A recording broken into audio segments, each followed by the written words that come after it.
Around 1956, John Molyneux was 13, and he lived with his family in a Grange Terrace. This is a street very close to Waversley Playground.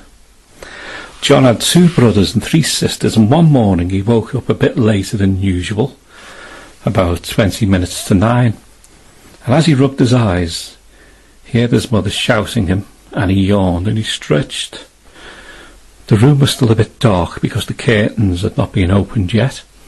John glanced up towards the bedroom door, and he saw something that sent a shiver down his spine. A man about 6 feet in height stood there, encased from head to toe in bandages, just like a mummy. John was so terrified that he could not even shout down to his mother, and he ducked under the blankets. Moments later he peeped out, and he found that the bandaged stranger was still there, only this time he was pointing at John. John heard his mother shouting, "John, you're going to be late for school, hurry up!" But the child could not leave the room because the alarming apparition was blocking his way. As he shouted to his mother, the man swathed in bandages pointed at him again and moved sideways away from the door. Well, John was paralysed with fear, and he lay there in the gloomy bedroom for so long that his mother and her 5 other children left the house without him. She set off for work, and the children went to school. The echoing slam of the front door meant that John was now all alone in the house. It was now or never, so he bolted from his bed and he ducked under the ghostly mummy's arm. He yanked open the door, and with his heart pounding in his ears, he almost toppled down the stairs and he fled out the front door. He ran as fast as he could to a neighbour's, still in his pyjamas, and although they could see he'd had a fright, they didn't believe the mummy story. The boy told anyone who would listen about the weird mummy in his bedroom, but most people just dismissed it as a nightmare. However, a few days later, John Molyneux was fixing himself a snack in the kitchen when a large kettle full of boiling water was accidentally knocked off the stove. The entire contents splashed all over John, and he screamed out in agony, and he collapsed. The skin peeled off his back and arms, and he was taken to Sefton General Hospital, where he later contracted pneumonia. You see, in those days, burns and scalds were not treated with sophisticated, specialised dressings. Instead, they wrapped John Molyneux in bandages from head to foot. And as he lay in the hospital bed, he wondered about the strange mummy that he'd seen in his room. It had pointed at him. Had the thing been warning him that he would be the one who would be swathed in bandages next?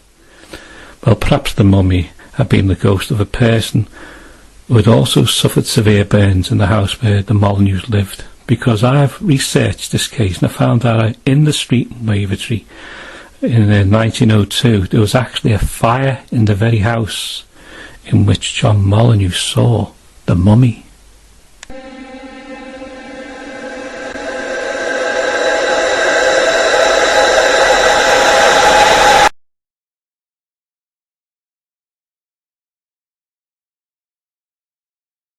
Of all the stories I've written about in my Haunted Liverpool books, I'd say the most popular one is the tale about Spring-Heeled Jack. When I was a little kid, I used to sit and listen to my grandmother's stories about the old days of Liverpool, and one day we were sitting in front of the fire when she happened to mention a very strange story about a real-life bogeyman who had been seen by scores of people, not only in Liverpool but in London and many other cities and towns as well. And this bogeyman was known as Spring-Heeled Jack. My grand's mother, Elizabeth Slemon, actually saw Spring-Heeled Jack in the 1880s when she was just a little girl. Elizabeth had been attending Sunday school one evening in October and had glanced out the window to see a shadowy figure running along a road in Everton near St. Francis Saviour's Church. Now, this silhouetted figure jumped into the air and he seemed to fly upwards. The teacher of the class also saw him, and later that night several Other people saw the figure of a man come down off a roof and land on the pavement without suffering any apparent harm.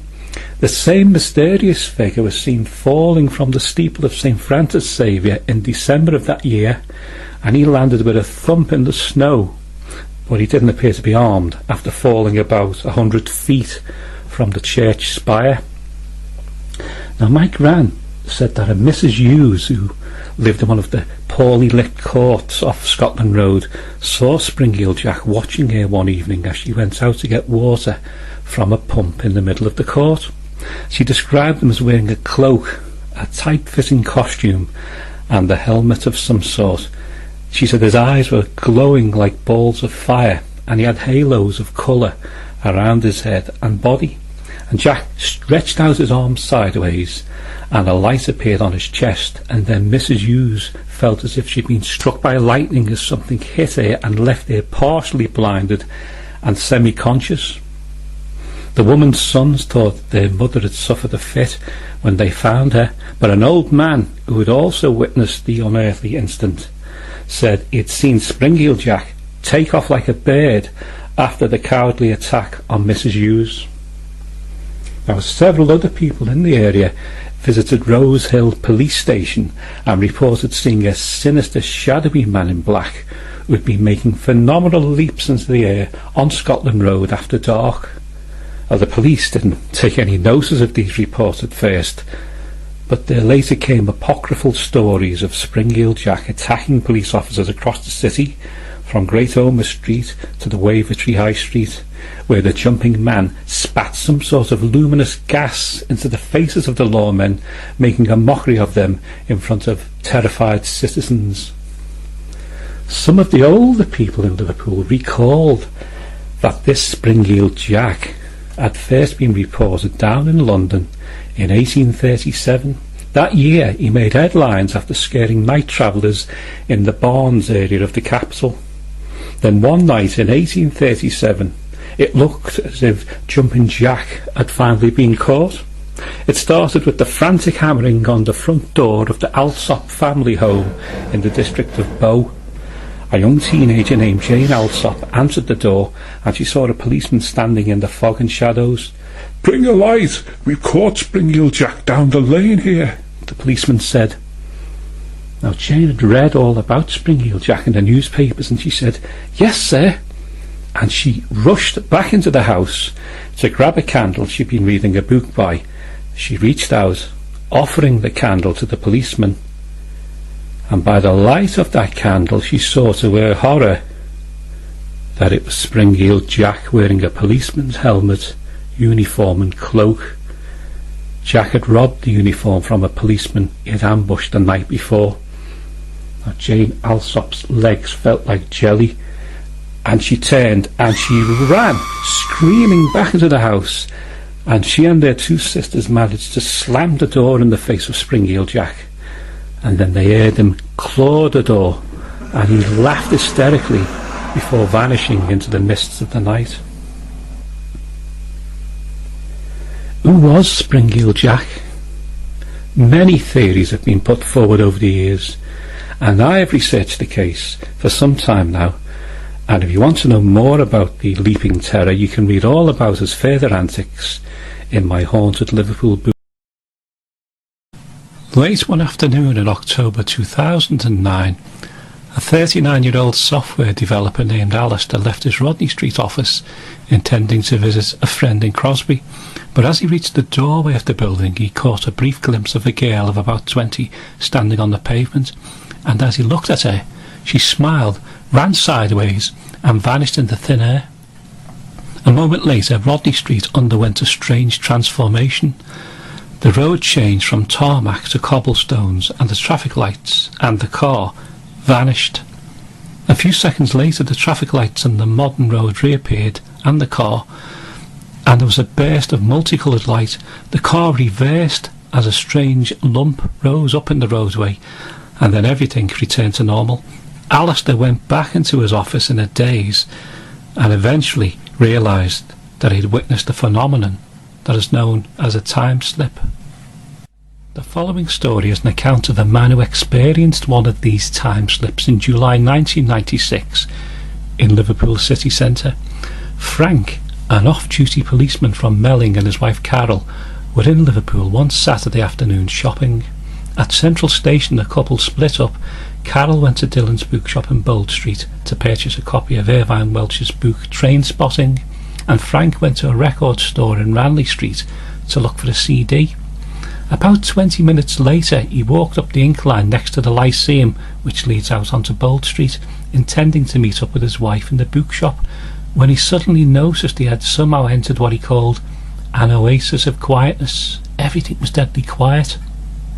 And then suddenly a small box van that looked like something out of the 1950s sped across his path, beeping as it narrowly missed him, and Frank noted that the van had the name Kaplan's emblazoned on its side. When the policeman looked down, he noticed that he was standing in the road, and immediately thought this was strange, because the last time he'd been at the bottom of Bold Street it had been pedestrianised. Frank crossed the road and he saw that Dylan's bookshop was no longer there. In its place stood a store with the name Cripps over its two entrances. The policeman was understandably confused. He looked in the window of Cripps and he saw no books on display but women's handbags and shoes. The policeman turned around and he saw that the people were wearing clothes that would have been worn in the 1940s and the 1950s, and this really unnerved him. He realised that he had somehow walked into the Bold Street of 40 odd years ago. Now suddenly Frank sighted a girl of about 20 dressed in the clothes of a mid-1990s girl, hipsters, and a lime-coloured sleeveless top. The bag she carried had the name Miss Selfridge's on it, which really reassured the policeman that he was still somehow partly in 1996. It was a paradox, but the policeman was slightly relieved, and he smiled at the girl as she walked past him and entered Cripps. As he followed her, the whole interior of the building changed in a flash back to the interior of Dylan's bookshop. The policeman was back in his own time. He grabbed the girl by the arm at the entrance of the bookshop and he asked her, "Did you see that then?" And the girl calmly said, "Yeah, I thought it was a new shop that had opened. I was going to look at the clothes and it's a bookshop." The girl just laughed, shook her head and walked out again. Frank said the girl looked back again, shook her head in disbelief. When he told his wife about the incident, she said that she had not noticed anything strange, but Frank was really adamant that he had not hallucinated the episode. I gave an account of this strange incident on the Billy Butler show, and within minutes people were ringing me and Billy at Radio Merseyside to tell us that in the late 1950s and early 1960s there had been a store called Cripps in the exact location where Dylan's bookshop was standing at that time. It's now Waterstone's bookshop. And the caller said there had also been a firm called Kaplan's in existence around the same time. What's more, I also received letters and phone calls from listeners who had experienced strange things in that part of Bold Street where the policeman stepped into another era. A man who worked on the renovation of the Lyceum building in Bold Street said his digital watch went backwards for 2 hours one day, and on another occasion he put down his safety helmet, and when he looked down literally seconds later it had vanished, and yet no one was within 50 feet of him.